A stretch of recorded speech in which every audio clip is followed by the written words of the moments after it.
Hello folks, Miss Strauss again, your librarian. Here is part 2. In part 2 we're going to go over annotations, okay? And then finding primary sources. And yeah, let's jump on in. So at the end of the last video, if you were watching that, I had gotten to the point where I was ready to make an annotation. So remember, to get to the annotation stage in Noodle Tools, here's your citation, the 3 dots on the side. You can hit the edit, or you can simply just select the middle kind of your citation. And then I'm just going to scroll all the way down again. And so this is the citation, this is the annotation that I made for our secondary source. Remember, our secondary source should be that biography article that you found about your reformer. A secondary source means, obviously, second, so it is written after the event or after the life of the person by someone else, okay? So, again, remember those 3 steps in the annotation, okay? Identify what kind of source it is, be specific, briefly describe what it's about, and then state why it's helpful or something unique or special about the source, okay? So let's take a look at the annotation that I wrote. So this is a detailed biography article about Sojourner Truth. You could, if it's very short, you could say it's brief. If it's very long, you could say it's very detailed. Whatever makes sense for you. Just showing that you actually looked at it, you took notes, you read it, you understood it, okay? What does it do?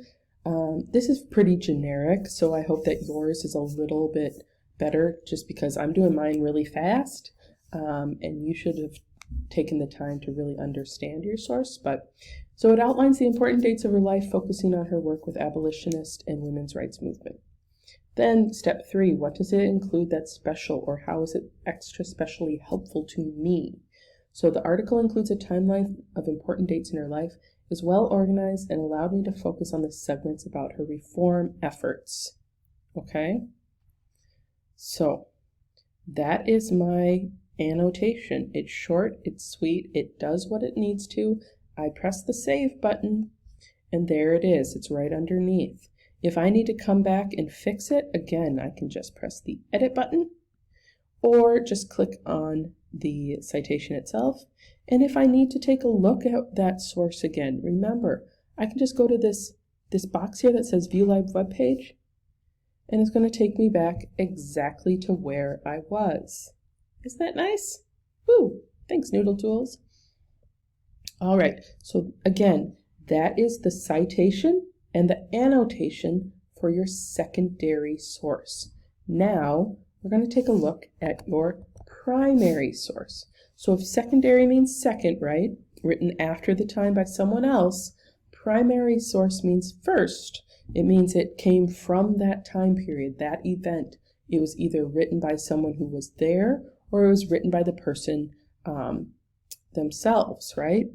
So examples of primary sources could be letters, speeches, journals, eyewitness accounts, newspaper articles from that time, memoirs written by the person themselves. So lots of options for primary sources. So on your database page for your person, most of you are going to have at least a few primary source options. Some of you will not, and I will go over what to do if you do not have any primary sources listed, okay? But for most of you, if you go ahead and select primary source right here, you'll see there are 8 for Sojourner Truth. So there are 8 possible primary sources to choose from, okay? Right here, we have an address to the first annual meeting of the Equal Rights Association, okay? And then down here we have the speech from her Ain't I a Woman speech, or the text from her Ain't I a Woman speech. Then down here we have the text from her When Women Gets Her Rights, Man Will Be Right speech. So there's a few options, but I think I would be best served by choosing the text of one of her speeches. So Ain't I a Woman is probably her best known speech. So let's go ahead and select that. So if I scroll down a little bit, it's what every primary source has is a little commentary first. That commentary helps you to understand what it is that you're going to be reading in the primary source. Okay, so here is the speech.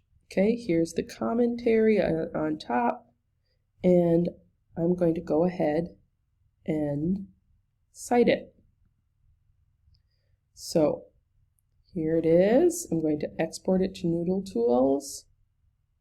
I'm going to make sure it's the right project. I'm going to press import.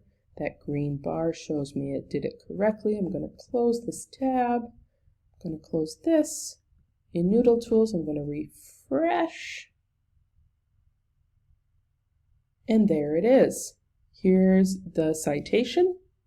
And once I'm ready, I can either press the edit button here, or I can simply click into the citation right here. So again, just like with your secondary source, just like with your biography article, you need to be specific. You need to, include what it's about, what is it, and something that makes it special, okay? So for this, I would start my annotation with, this is the text of Sojourner Truth's famous Ain't I a Woman speech, okay? And then I'm going to go into, what does she say in this speech? Not word for word, not a full summary, but what are the important things that she says in her speech? And then, what does this speech help me understand about Sojourner Truth? Why did I look at this? If you can't say why you looked at a certain source, it's maybe not the right source for you. Remember, you want to pick the ones that are going to help your argument in your paragraph. All right. So now you have two sources, right? You have your primary and your secondary source, okay?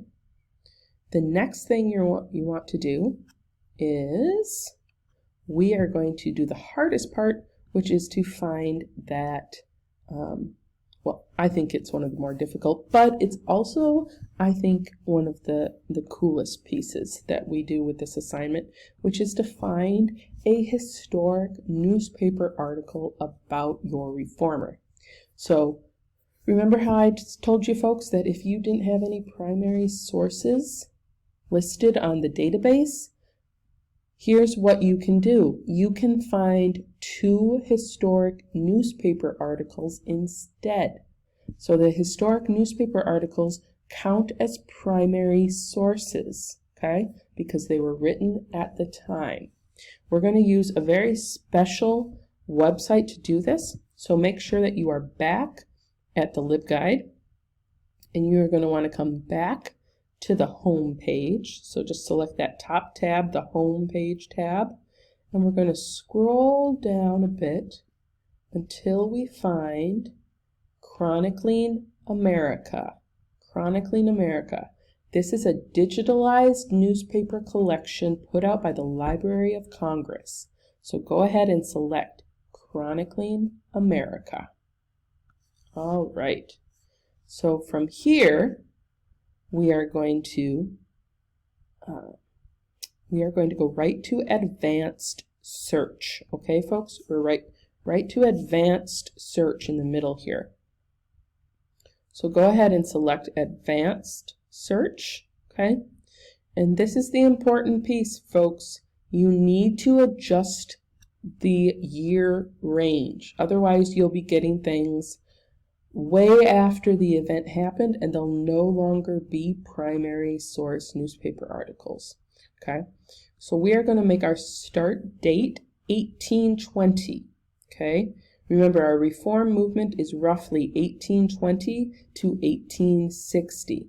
Okay, so we are going to do 1820 to 1860. However, some of you will need to adjust your range a little bit differently. If you have Dorothea Dix, if you have Harriet Tubman, if you have Neil Dow, you might want to extend your range all the way up to 1880. For a lot of these folks, there wasn't much written about them until later. So just keep that in mind. For other folks, you might have to adjust your year range or your search your keywords to find. If you have Henry David Thoreau, you maybe should only try searching up Thoreau, his last name. A lot of things didn't have his full name published, it just says H.D. Thoreau. So just put his last name and see what you find, okay? So I'm going to put in Sojourner Truth. Okay, I've got my age, or my year range from 1820 to 1860. I've got Sojourner Truth written in this last box down here, and I'm going to press search. All right, here we go, folks. I have 71 results. And you can see, wherever you see this red, that's where your search word, so your person's name or your keyword search is found. I'm going to come all the way up here. I feel like this is probably a good sized article if these are all the times her name is listed. So why don't I go ahead and select this one, the Wyandotte Pioneer from Upper Sandusky, Ohio, from September 29th, 1853. I found all that information right here at the top of the newspaper, okay? So now what I can do is just click in, or you can use your fingers if you're on the iPad, and you can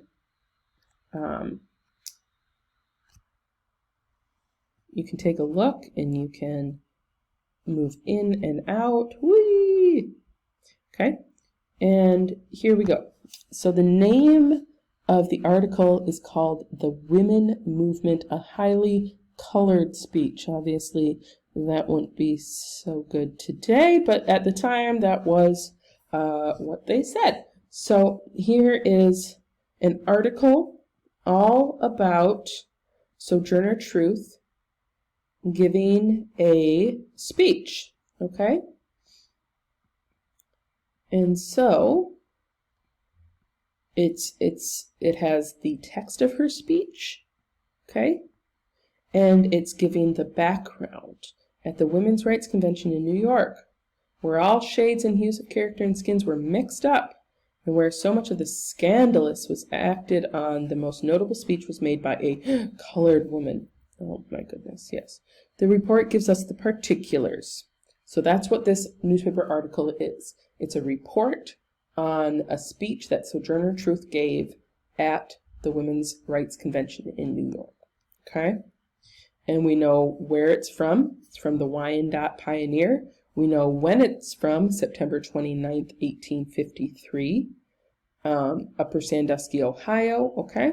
So all those things help us when we have to do our citation. Okay? Are you ready for the citation? Okay, so we're going to come over to Noodle Tools. Here are our two sources. Okay, we've got our secondary source, we've got our primary source. Now we need our newspaper article. So I'm going to come over here to New Source, this green button with the plus sign. I'm going to choose Website. That's what this is. It's a website. And then I'm looking at a newspaper. It's right down here in the blue section. So go ahead and select newspaper. And here are our boxes that we are going to fill out to the best of our ability. So I'm going to start with the URL.